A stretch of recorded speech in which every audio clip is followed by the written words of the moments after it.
This kid is different. This kid's different.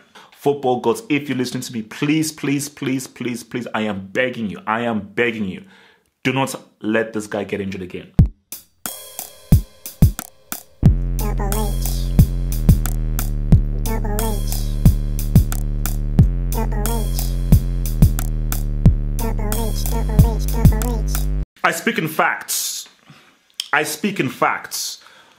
I talk facts. I don't give opinions on this channel. Everything I say is the truth. People can call it arrogant. People may call it fool.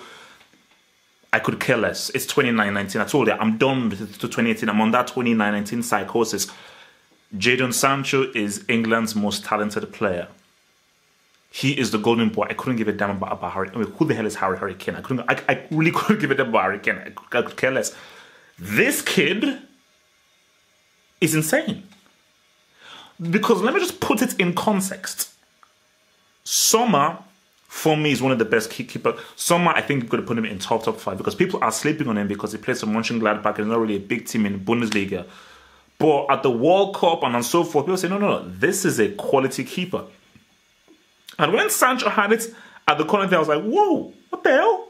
How he was able to get the ball in from that angle, I was like, nah. This kid is different. This kid's different. Like, this kid is completely and totally different. So I told him, man, if England are sensible, man, Kane, Sterling, get the hell out of there. This guy's football. And Dortmund, man, you found yourself something. You found yourself a jewel, a real jewel. But let's just talk about the game. Super impressed by Dortmund. I maybe expected Monchengladbach to cause Dortmund a bit more issues. Because Dortmund just made one mistake. One mistake. And that's what led to the goal. Just one mistake.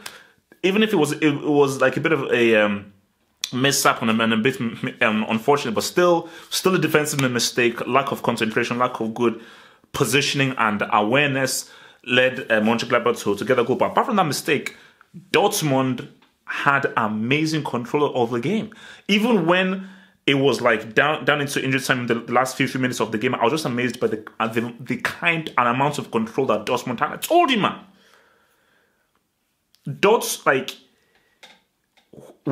Even if you support a team, and this is what I say to people, like, I have no time for tribalistic fans. I have no time for fans like, oh no, I support my team and any other team is evil. Yeah, okay, I get it, cool. We should all be football fans. If you're a football fan and you look at this Dortmund team here, you have to admire them. Now, of course, if Dortmund are playing your team, of course you want to be against Dortmund and everything. But if you're just looking at just how these guys play, how they move the ball around, their one-touch football, it is truly an amazing thing to watch. It is truly an amazing thing to watch. And this is a team that doesn't have any quote-unquote world-class players, quote-unquote. But that's because again, this is what I've always said to people right now. Because again, for me, what is happening with Borussia, I just think is an amazing thing. Borussia, without his injuries, is one of, if not the best player in his position. I said it. I did stutter. And I am a stutterer. But not this time. Borussia, without the injuries, is the best player in his position. Just because of those injuries, people don't really put him in the conversation now and don't really remember him. I do, because I'm a football connoisseur. I look at all these things and I knew about Borussia and I said, nah. This dude, a midfielder breaking from midfield, linking with the attack, one of the best in his position at doing that. I cannot name many players that do it better than him. But just thought within this game, I just thought, now this is what I like about this Dortmund side, because the most dangerous side on the counter-attack is Dortmund. So if you come out and you try and attack them and you give them space and you're playing a highline, they will destroy you. They will destroy you with their one-touch football and their speed of play. But this was a different game. So because Monchengladbach allowed Dortmund to have a lot of the possession and they played maybe too much of a composed game. Maybe Monchengladbach, maybe Hecking should have really made them push up a bit higher and taken much more of a risk. But I think Hecking's thing was like, okay, let's see whether they can break us down. And for Dortmund, you really saw them, now we now have a lot of the ball. This is a bit of a different kind of game for us now.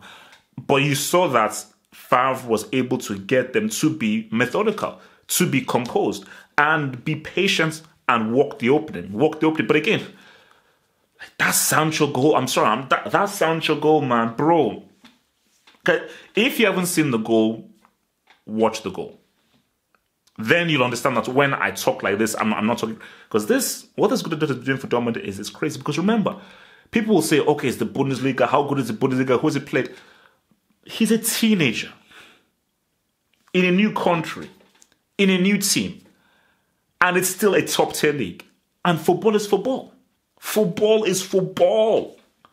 I wanted to see how the guy is playing, how he's moving, how quick he thinks, his footballing IQ, the footballing decisions that he makes. And because again, it's everything about him.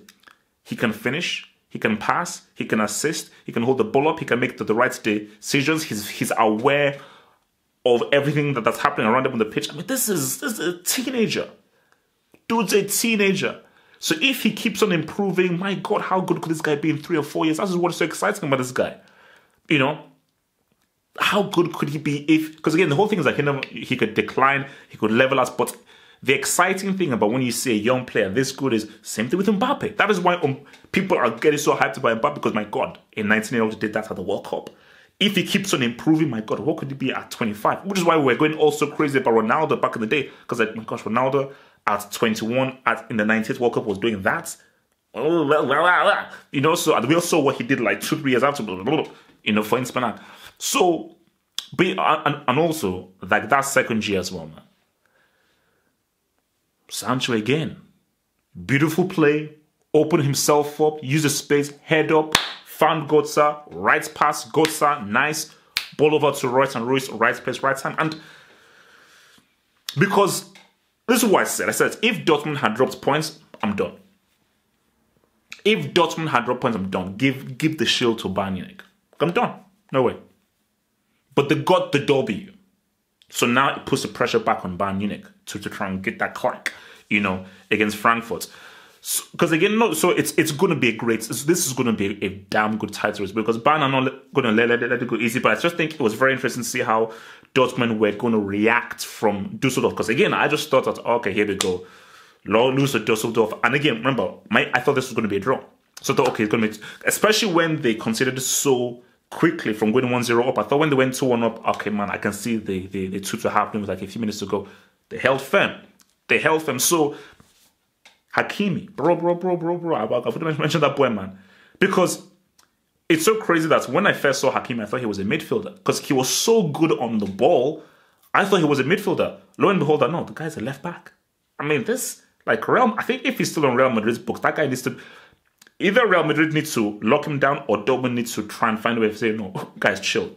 Please, keep whatever your left backs want. We want this dude, because that's a really good player. So, just an amazing team to watch. And I just think, you know, it was a very well-managed game by Dortmund and Favre. And I just think for Monchengladbach, you know, I would have liked to see more from Hazard. I know how good he can do. And maybe for Hacking, looking back on the game, he will say to himself that, I know how good they are attacking-wise, but we are the second-place team.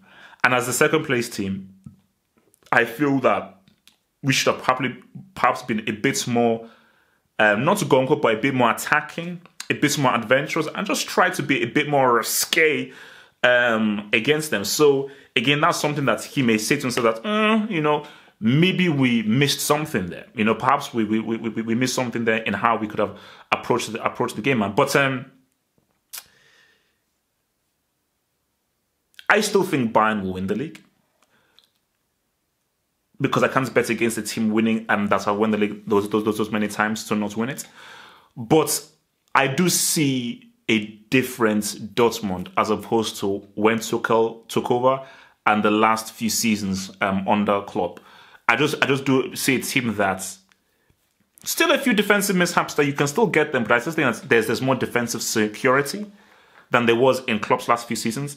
And I just think that their attack is far better than what Tuchel has. So I just think that, and in Marco Reus, you have a vet who is playing back at the top of his game. And I pray, the football gods, if you listen to me, please, I am begging you, do not let this guy get injured again.